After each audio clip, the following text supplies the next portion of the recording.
नमस्कार। India speaks daily में आप सबका स्वागत है। मैं हूं संदीप देव। नई लाइव व्यवस्था में आप सब जानते हैं कि इंडिया स्पीक्स डेली वेब और ऐप पर ही लाइव हुआ करेगा। उसका पेज बाकायदा बना हुआ है।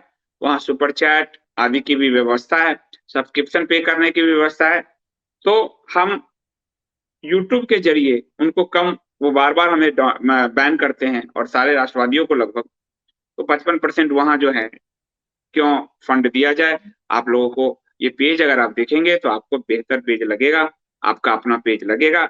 हाँ, इसके स्ट्रीम में थोड़ा-सा हमने ट्वीच का थर्ड पार्टी का उपयोग किया है, जिसमें से कई लोग लोगों की सहमति के बाद हमने किया है। तो वो आपको उसमें चैट भी आप कर सकते हैं। देखिए इसमें चैट की व्यवस्था भी है, बगल में चैट चल रहा है। बस वो ट्वीच आपको एक और ऐप जो है डाउनलोड करना पड़ेगा और नीचे आप देखिए ये सुपर चैट है, इसमें आप अपने प्रश्न पूछेंगे, वो हमारी टीम के पास पहुँच जाएगा और उसको हम हाइलाइट करके आपके प्रश्न जो है ले लेंगे। तो इसकी पूरी व्यवस्था है, ऊपर चैट है, नीचे सुपर चैट है। तो हम थोड़ा-थोड़ा अभ्यास करेंगे तो हम यूट्यूब की दादागिरी को तोड़ सकते हैं। मैं ये नहीं कह रहा हूँ कि उसके जैसा हम कोई बना सकता है, असंभव ही है। पर दादागिरी यानी कि हम लोगों का अपना प्लेटफ़ॉर्म खड़ा हो जाएगा एक छोटा-सा, और हमारा संवाद चलता रहेगा और ये जो वीडियो है फिर एडिटेड रूप में आपको यूट्यूब पे रेगुलर दिया जाएगा। यूट्यूब के लाइव की व्यवस्था हम बंद करने जा रहे हैं, बंद कर रहे हैं, क्योंकि बहुत हो गई दादागिरी। अब हम आज का जो प्रमुख मुद्दा है वो मुद्दा लेंगे और आज सबसे पहले जो हम प्रमुख मुद्दा है उसको लेने से पहले मैं आप लोगों से कहना चाहूँगा कि 8 दिसंबर को जो एक दुखद घटना हुई, जनरल सीडीएस बिपिन रावत जी के हेलीकॉप्टर का जो हादसा हुआ, उसमें एकमात्र जो घायल थे ग्रुप कैप्टन वरुण सिंह, उनका निधन हो गया और ये निधन बहुत दुखदाई है, बहुत ज़्यादा। और वो गंभीर रूप से घायल थे और लाइफ सपोर्ट पर थे। आपको सबको ध्यान होगा कि तमिलनाडु के कुन्नूर में हेलीकॉप्टर जो क्रैश हुआ था, उसमें सीडीएस बिपिन रावत सहित 13 हमारे जो सैनिक थे, वीर सैनिक, वीर जवान, उनकी जो है मृत्यु हुई थी। उसमें 12 की मृत्यु हो गई, वीर गति को प्राप्त हुए थे और एक जो वरुण सिंह जी, जो लाइफ सपोर्ट पर थे, उनका भी वो भी आज वीर गति को प्राप्त हो गए हैं। अकेले बचे थे। बुधवार को वो ज़िंदगी की जंग को हार गए। इसकी सूचना भारतीय एयरफोर्स ने ट्वीट करके दी है और कहा है कि ये काफ़ी दुखद है। भारतीय वायुसेना ने जो ट्वीट किया है उसमें कहा है कि भारतीय एयरफोर्स को यह बताते हुए काफ़ी दुःख हो रहा है कि ग्रुप कैप्टन की इलाज के दौरान आज निधन हो गया। ग्रुप कैप्टन का फ़ोटोग्राफ्स रहने दो नरेंद्र। वे 8 दिसंबर 2021 को हुए हादसे में अकेले जिंदा बचे थे। एयरफोर्स अफसर उनके निधन पर संवेदनाएं व्यक्त करते हैं और उनके परिवार के साथ मजबूती के साथ खड़े हैं। आप सबको अगर ध्यान हो तो कैप्टन वरुण सिंह उत्तर प्रदेश के देवरिया के खुरमा कन्हौली गांव के रहने वाले थे। उनका इलाज बेंगलुरु में आर्मी अस्पताल में चल रहा था। वरुण, ग्रुप कैप्टन वरुण अभिनंदन वर्धमान के बैचमेट रहे। अभिनंदन, आपको ध्यान होगा कि जो पाकिस्तान से उनको सरकार लेकर आई थी, युद्धबंदी बना लिया था पाकिस्तान ने डॉग फाइट में, प्लेन की फाइट में।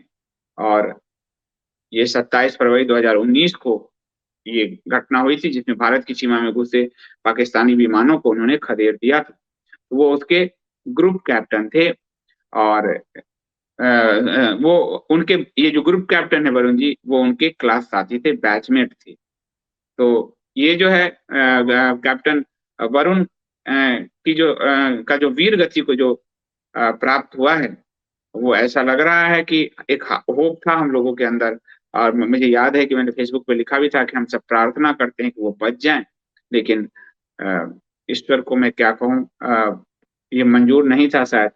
और खुद स्वयं उनके पिता कृष्ण प्रताप सिंह भी कर्नल पद से रिटायर हुए थे और वरुण के छोटे भाई तनुज सिंह भी मुंबई के नेवी में है। तो पूरी फैमिली आर्मी बैकग्राउंड की है और ये आपको बड़ा दुखद हुआ।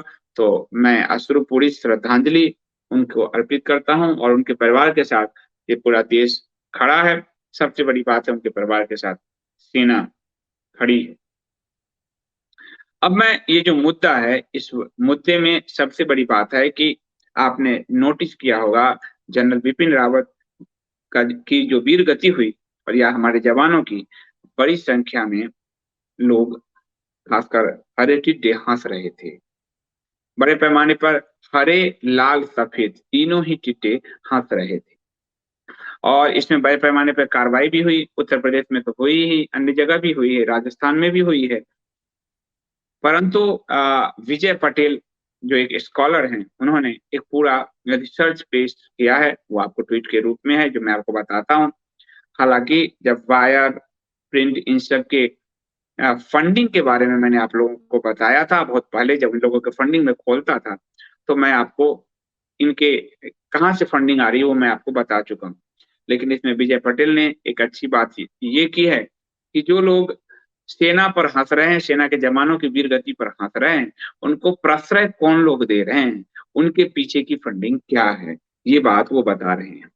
वो इसमें एक लंबा उन्होंने किया है और आप देखिए कि उन्होंने सबसे पहले प्रोपेगेंडा जर्नलिस्टों को कहा है कि ये जो आपने ध्यान दिया होगा कि पहले तो बॉलीवुड ने भी हमारे जवानों को के बलिदान पर श्रद्धांजलि अर्पित नहीं किया। उसके बाद आपको विजय लिखते हैं कि people who mock the death of our CDS and others, huge influence of a specific cartel. एक ऐसा कार्टल है, एक पंचमक्कारों का जो ग्रुप है, उसके द्वारा वो लोग इन्फ्लुएंस किए जा रहे थे। और ये अगर आप देखेंगे तो प्रोपेगेंडा जर्नलिस्ट हैं, जो बहुत बड़े पैमाने पे हरे और लाल जर्नलिस्ट हैं, प्रोपेगेंडा जर्नलिस्ट, पंचमक्कार जर्नलिस्ट, पेटीकोट पत्रकार वो हैं। और इन सबको विजय पटेल के हिसाब से प्रोपेगेंडा फैलाने के लिए 2-2, 3-3 लाख रुपए मिलते हैं। आपको मैंने कहा है कि बड़े पैमाने पर, पहले भी मैंने आपको बताया कि कैसे फंड मिल रहा है प्रोपेगेंडा करने के लिए। आपको ध्यान होगा कठुआ वाले मामले पर मैंने आपको पूरा एक डिटेलिंग दी थी।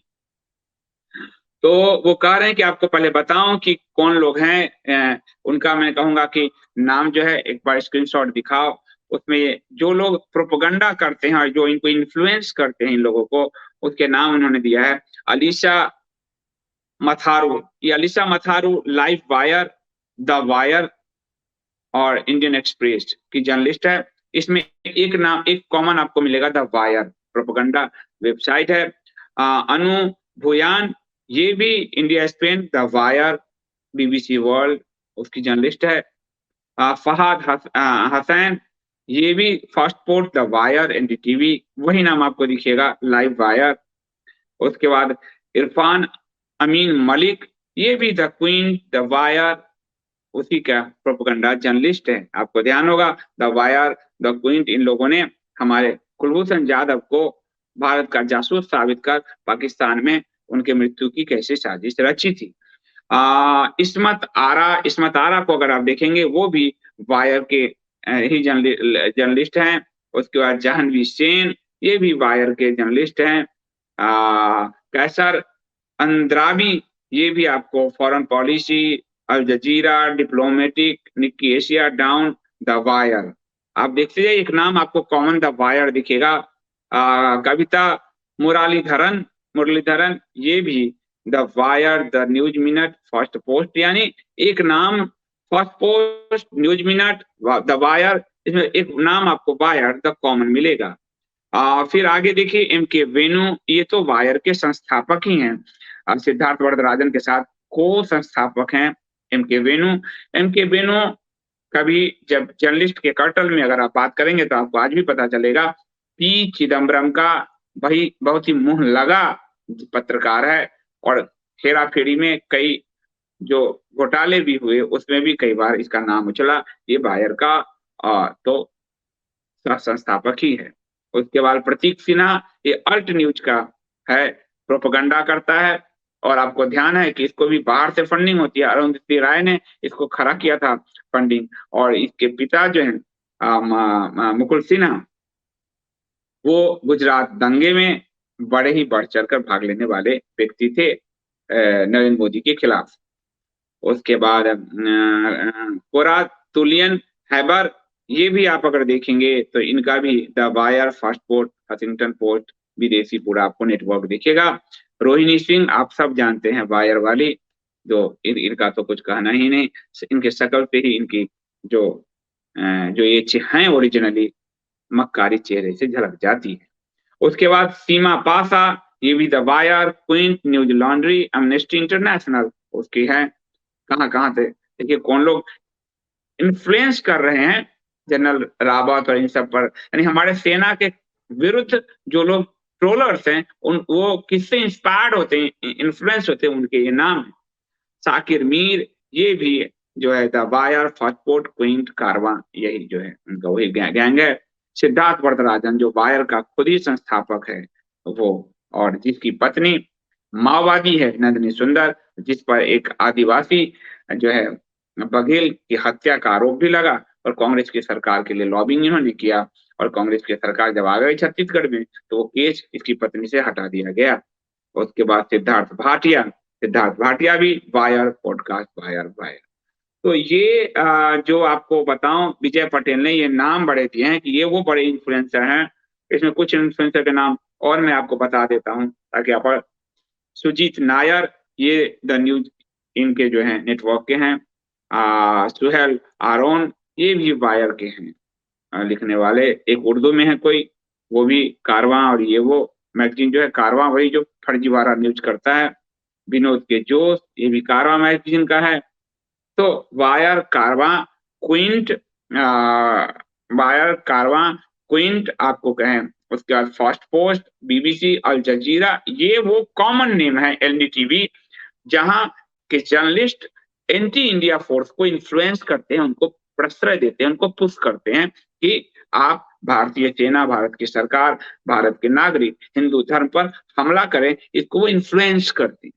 अब विजय पटेल कहा क्या कर रहे हैं, वो किस आधार पे कह रहे हैं, उन्होंने जो नाम दिखा है, उन्होंने लिखा कि इसमें से एक ने भी हमारे 8 दिसंबर को जो हमारे जवानों का बलिदान हुआ, सीडीएस रावत सहित, किसी को भी ट्रिब्यूट नहीं दिया, यानी श्रद्धांजलि अर्पित नहीं की। तो एक बात तो क्लियर हो गया कि ये लोग भारतीय सेना से नफरत करते हैं। इसलिए भारतीय सेना के जवानों की इतनी हृदय विदारक जो मृत्यु हुई, उस पर इनके मुंह से श्रद्धांजलि के एक बोल तक नहीं फूटे। और उस समय ये लोग प्रोपगंडा, जो सुधा भारद्वाज है अर्बन नक्सल, जो प्राइम मिनिस्टर नरेंद्र मोदी को भीमा कोरेगांव में मारने का जो षड्यंत्र था, जिसमें कुछ लोग पकड़े गए, उसमें सुधा भारद्वाज है, उसके लिए ये लोग बैकिंग करने में लगे हुए थे सुधा भारद्वाज के केस में। और जनरल बिपिन रावत सहित हमारे जवानों के को इन्होंने श्रद्धांजलि नहीं दी, बॉलीवुड से भी श्रद्धांजलि नहीं आई है। तो आपको एक बात क्लियर हो जाएगा कि श्रद्धांजलि नहीं आई है, इसका मतलब भारतीय सेना से नफरत करने वाला ये वर्ग है।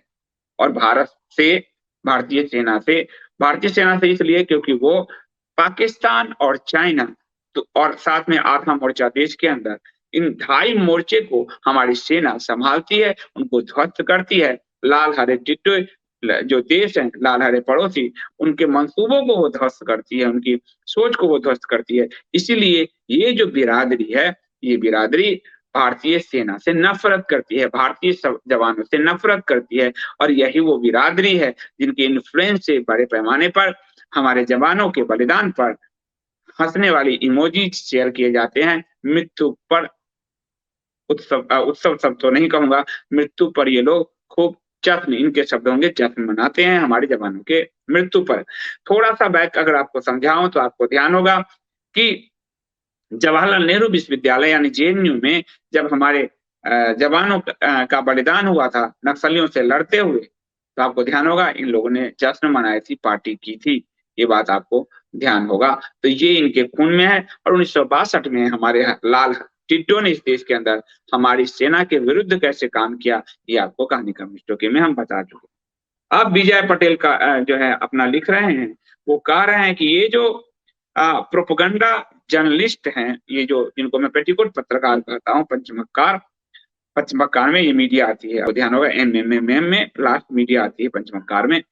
तो ये बड़े पैमाने पर ये जो हरे सफेद लाल टिड्डों के यंगस्टर्स को इन्फ्लुएंस करते हैं।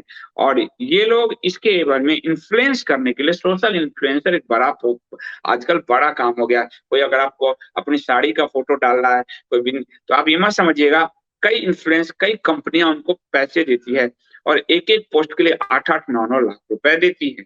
तो बड़े पैमाने पर इन लोगों को 2-2 3 3 लाख रुपए मिलते हैं। जो युवा है उसको इन्फ्लुएंस करने के लिए, उसी रास्ते पर ले जाने के लिए भारत के विरुद्ध, भारतीय सेना के विरुद्ध वो लगातार जब वो लिखते हैं, लगातार झूठ प्रोपेगेंडा करते हैं, तो उस प्रोपेगेंडा से इन्फ्लुएंस होके और जितना ट्वीट रीट्वीट होता है, जितना ज्यादा कोट ट्वीट होता है, उसके हिसाब से इनको पे मिलता है बाहर के फोर्स से। ये बात कठुआ में साबित हुआ था। ऐसे आरोप हमेशा लगते रहे हैं। ठीक है। अब इसमें जो है विजय पटेल ने एक आंकड़े दिखाए, मैं 9वां ट्वीट कहूंगा, नरेंद्र दिखाओ। उन्होंने कहा कि एक एनजीओ है आईपीएसएमएफ, आईपीएसएमएफ 9वां ट्वीट दिखाओ, वो सबसे ज्यादा कम्युनिस्ट प्रोपोगंडा वाले पत्रकारों को, चैनल को फंड करता है। 2016 से 2021 के बीच, ये दिखाओ बीच वाला, जो इन्होंने करीब 85 करोड़ 85 करोड़ जो है इन सभी कम्युनिस्ट मीडिया संस्थानों को दिया है। और ये इनको प्रोपेगेंडा करने के लिए दिया है और ये मीडिया संस्थानों से सैलरी के रूप में इनको पैसे मिल जाते हैं। तो ये एक एनजीओ का नाम है आईपीएसएमएफ। तो ये आपको, आप देखिए कि इन लोगों को अपने 85 करोड़ रुपए फंड किए हैं भारत में प्रोपेगेंडा करने के लिए। एक सिर्फ एक एनजीओ है। ऐसे आपको एमनेस्टी मोदी सरकार ने दौरा कर बाहर किया था, एमनेस्टी, फोर्ड, आपको बीबीसी, आपको फिर सोरस का ओपन फाउंडेशन, तो बड़ा फंड 85, एक मुर्गी का दाना यानी एक एनजीओ। आपको फिर अभी न्यूज वाला एक न्यूज क्लिक वेबसाइट जो है 25-26 करोड़ वहां आया था। यहाँ तो सब्सक्रिप्शन से चलाना पड़ता है। आप देखिए इनको फंड कितने, देश तोड़, अभी इसे आप देश तोड़ने की बात करने लगो, आपके पास फंड की बारिश हो जाएगी। इसलिए हमारे ग्रुप से भी, यानी जो अपने आप को राष्ट्रवादी कहते हैं, उसमें कई मास्टर स्ट्रोकवादी बाहर से फंड पाते हैं। और आपने देखा होगा दिग्विजय की लॉबिंग करने में कई लोग उतर गए हैं, दिग्विजय सिंह के। और पाकिस्तान लगातार कश्मीर के 27-28 बार चक्कर ये लोग मार रहे हैं, क्योंकि कश्मीर को इन्फ्लुएंस करने में अभी पाकिस्तान से बहुत पैसे मिल रहे हैं। और इसलिए उस इन्फ्लुएंस पावर का वहां कोर्स चलाने के नाम पे एंट्री ले रहे हैं ये, घुस रहे हैं ये। तो बड़े पैमाने पर ये तथाकथित राष्ट्रवादी भी, मास्टर स्ट्रोकवादी भी, ये सरकारी हिंदू टाइप लोग भी फंड पा रहे हैं, क्योंकि दो देश जोड़ने के लिए अपना खून पसीना लगता है, देश तोड़ने के लिए विदेशी फंड मिलता है। तो 85 करोड़ रुपए जो है फंड किया गया इन प्रोपेगेंडा वेबसाइटों को, मीडिया। ये इसमें जो 85 करोड़ का है फंड इस एनजीओ से जो मिला है विजय पटेल के हिसाब से आईपीएसएफ, और विजय पटेल बहुत अच्छा रिसर्च करते हैं, काफी चीजों का बहुत डीपली रिसर्च करते हैं। तो ये उनका रिसर्च है आईपीएसएमएफ, और उन्होंने द ओनली फैक्ट करके एक अपना ट्विटर हैंडल भी उनका सर्वे भी है। तो इसमें जो पैसा मिला है वो प्रतीक सिन्हा के अल्ट न्यूज को, जो जुबैर जो भालू है, पिंजरे में बंद भालू जुबैर, जिसपे प्रतीक सिन्हा और एक वो जो उसका हरा साथी है, उन दोनों ने पूरा प्रोपेगेंडा का ही काम किया, उसको खड़ा करने में अरुंधति राय, जो पाकिस्तान को कश्मीर दे देना चाहती है, उसके फंड 24-25 लाख सब तो लगे थे। ये जो 85 करोड़ है उसको बांटने वालों में द अल्ट न्यूज आगे है। द कारवां, जिसने फर्जी न्यूज की थी असीमानंद जी के खिलाफ, द कारवां जिसने जज लोया की मौत में अमित शाह को फंसाने का प्रयास किया था फर्जी रिपोर्ट करके, और उसको सुप्रीम कोर्ट ने भी उसकी रिपोर्ट को फर्जी करार दिया था। वो कारवां अल्ट न्यूज आपको बता ही दिया। द वायर, सिद्धार्थ वरदराजन भारत में भारत को तोड़ने के लिए बड़े तरीके से आया है। आरोप के मुताबिक उसके पास अमेरिकन नागरिकता है। वो जब भारत में एकाएक आया, और द हिंदू जो कम्युनिस्ट माउथपीस है एन राम, उसने एकाएक इसको एडिटर बना दिया था हिंदू का। कोई भी विदेशी नागरिकता वाला व्यक्ति यहाँ एडिटर नहीं बन सकता। तो इसके विरुद्ध सुब्रमण्यम स्वामी ने दिल्ली हाईकोर्ट में केस किया। दिल्ली हाईकोर्ट में केस हुआ, जब नोटिस हुआ हिंदू को, उससे पहले हिंदू ने सिद्धार्थ वरदराजन से इस्तीफा लेकर और कोर्ट को गुमराह किया कि हमारे यहाँ ऐसा कोई नहीं है। उससे पहले इस्तीफा लिया। फिर सिद्धार्थ वरदराजन ने वेणु आदि के साथ मिलकर द वायर बनाया, और उसकी पत्नी, आप जब जाएंगे नक्सली पूरे इलाके में, छत्तीसगढ़ में, वहां वो बस्तर में, वहां वो नक्सलवाद बढ़ाने को में काम कर रही है। तो ये द वायर उसी ने स्थापित किया प्रोपेगेंडा करने के लिए। बरखा दत्त आप जानते हैं कि बरखा दत्त जब एनडीटीवी में थी, नीरा राडिया के साथ जो टेप पकड़ाए हैं, 400 450 करोड़ की डीलिंग, खुद बरखा दत्त ने कहा कि मेरे उसके बाद एनडीटीवी को 400 करोड़ का लोन और जो भी मिला।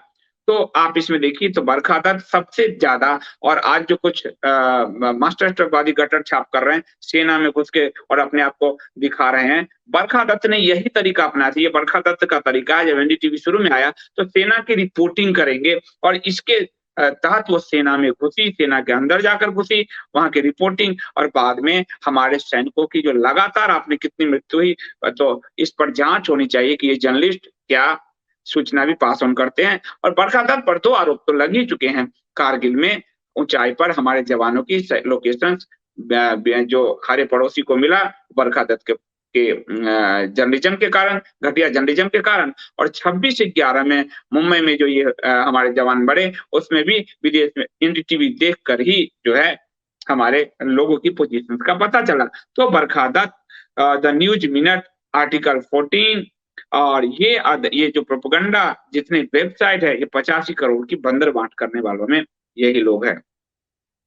अब आपके पास एक सवाल आएगा कि विजय पटेल पूछ रहे हैं कि आईपीएसएमएफ जो है, ये इसको फंड कौन करता है। आप देखिए कितना इसको हवाला नेटवर्क की तरह यूज किया गया है कि जो इन्फ्लुएंसर हैं पैसे वहां भी जाते हैं, लेकिन पहले मीडिया हाउस वेब खड़ा किया गया, सब उस वेब में कोई एनजीओ फंड करती है, और ये वेब प्रोपेगेंडा करने के लिए अपने प्रोपेगेंडा जर्नलिस्टों को सैलरी देते हैं, तो इस सैलरी में दिख गया, ठीक है।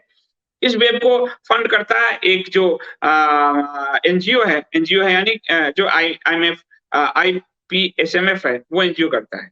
तो आपको तो एनजीओ फंड कर सकता है मीडिया के लिए, पर उसके पीछे कौन कौन लोग फंड कर रहे हैं, यानी कैसे रूटेड होकर मनी सर्कुलेट हो रहा है भारत को तोड़ने के लिए। तो आईपीएसएमएफ में जो फंड आ रहा है विजय पटेल के हिसाब से, मैं कहूंगा 12वां ट्वीट दिखाओ। तो 12वां ट्वीट आप जब देखेंगे तो उसमें आपको नाम पता चलेगा बीच में कि इनको फंड कौन कौन कर रहा है, उनको आप देखें। Azim Premji foundation, Azim Premji philanthropic initiative private limited. Azim Premji वो जो विप्रो के संस्थापक है, और जिनका अखबारों में आप बार बार नाम सुनते होंगे कि सबसे बड़े डोनर है। ये डोनेशन बाकी चीजों में जाता है, लेकिन देश तोड़ने वाले वेबसाइट आदि में भी वो डोनेशन जा रहा है प्रोपेगेंडा फैलाने के लिए। सारस गुजर, किरण सौ मजुमदार, सबसे लेफ्ट जो बायोटिक और उस तरह की कंपनी की जो हेड हैं, वो बहुत बड़ी लेफ्टिस्ट लेडी है, लेफ्ट माइंड कम्युनिस्ट लेडी हैं, ये जो इंडस्ट्रियलिस्ट है किरण सौ मजुमदार। मैं कहूंगा जरा फोटो भी, चलो ये दिखाने के बाद एक बार दिखा देना, पहले ये दिखाओ। ये किरण सौ मजुमदार वो इसको फंड करती है। लाल फैमिली फाउंडेशन भी इसको फंड करती है। मणिपाल एजुकेशन जो है, आप जो हम लोग खुश होते हैं, मणिपाल एजुकेशन बड़े पैमाने पर कम्युनिस्ट प्रोपेगेंडा जो चैनल चले उसके लिए उस एनजीओ को फंड करती है। पिरामल इंटरप्राइजेज वो भी उसको फंड करता है। और फिरोजिया गोदरेज फाउंडेशन, आप ध्यान, गोदरेज फाउंडेशन भी इसको करता है। रोहिणी नीलेकनी, नंदन नीलेकनी फाउंडेशन, रोहिणी नीलेकनी जो है वो भी इनको फंड करता है। नंदन नीलेकनी का कई बार नाम विवादास्पद हो चुका है।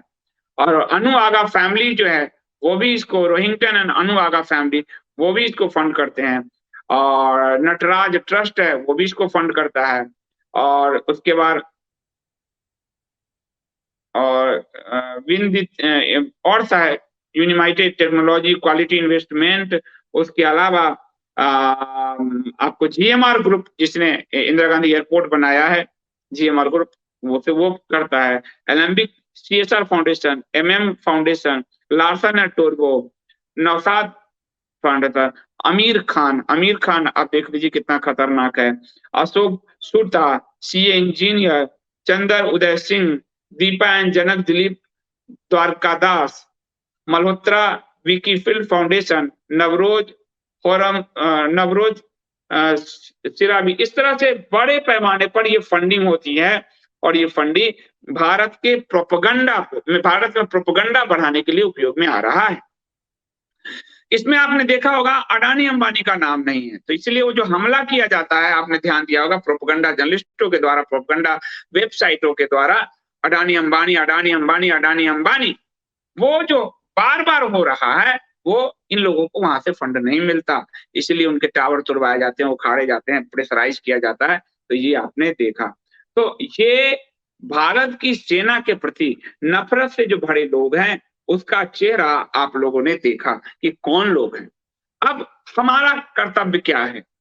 कि हमारा कर्तव्य अगर देखा जाए तो सीएसआर फंडिंग सरकार ने अलाउ किया हुआ है, मनमोहन सिंह ने। तो आप लोग कहोगे सरकार क्या कर रही है, मोदी सरकार? वो इस मामले में क्रैकडाउन नहीं करती, वो एफसीआरए को तो रोक सकती है, पर ये फाउंडेशन को फंड देने से वो नहीं रोक सकती मोदी सरकार, तो इसलिए उस पर आरोप लगाना ठीक नहीं होगा। दूसरा ये है कि ये जो प्रोपेगेंडा जर्नलिस्ट हैं, इनको सैलरी के रूप में वो पैसा मिलता है, तो वो भी व्हाइट का पैसा शो करेंगे, वहां भी आप हाथ नहीं डाल सकते हो। वो बहुत ही व्हाइट तरीके, व्हाइट कॉलर क्राइम जिसको कहा गया, वो व्हाइट कॉलर क्राइम जो है वो यही है और कुछ नहीं है, व्हाइट कॉलर क्राइम। तो ये पूरा एक नेटवर्क चल रहा है इनका जो है जिस तरह से। और दूसरी बात मैं आप सबसे ये कहूंगा कि हम क्या कर सकते हैं। हमारा काम है, जैसे विजय पटेल ने कितना बढ़िया काम किया, ऐसे लोगों को हमें चीजों को आगे बढ़ा के और मैक्सिमम लोगों तक ले जाना चाहिए, जो लोग रिसर्चर हैं। एक तो अगर हम काम नहीं कर सकते, रिसर्च लाइक हम नहीं कर सकते, आम लोग हैं, तो हमें ऐसे लोगों को फंड भी करना चाहिए, जैसे मेरे इंडिया स्पीक डेली को आप सब्सक्रिप्शन पे करते हो। और जो लोग रिसर्च कर सकते हैं वो रिसर्चर की भूमिका में हो बड़े पैमाने पर। और इसको वेब पे अगर ये प्रोपेगेंडा वेब कर रहे हैं, तो हमारा भी तो एक छोटा सा इंडिया स्पीक्स डेली है, अजित भारती का डू पॉलिटिक्स है, एक ऑफ इंडिया है, ऐसे 4-5 वेब तो है ही, ऐसा तो नहीं है हमारे पास। तो हम बड़े पैमाने पर हमला करें, इनको एक्सपोज करें और विजय पटेल जैसे लोगों को सपोर्ट करें, ताकि वो और रिसर्च कर सके, और रिसर्च कर सके। तभी मैं कोशिश करूंगा उनको लाने का। ट्विटर पे मैं भी उनको फॉलो करता हूं और वो भी मुझे फॉलो करते हैं, तो मैं कोशिश करूंगा। तो मेरा आप सबसे अनुरोध है कि इन फैक्टों को ले जाइए मैक्सिमम लोगों तक। कम से कम आप हमारे आपके कहने से 5 लोगों ने आमिर खान की फिल्म नहीं देखी, तो आपकी जीत हो गई।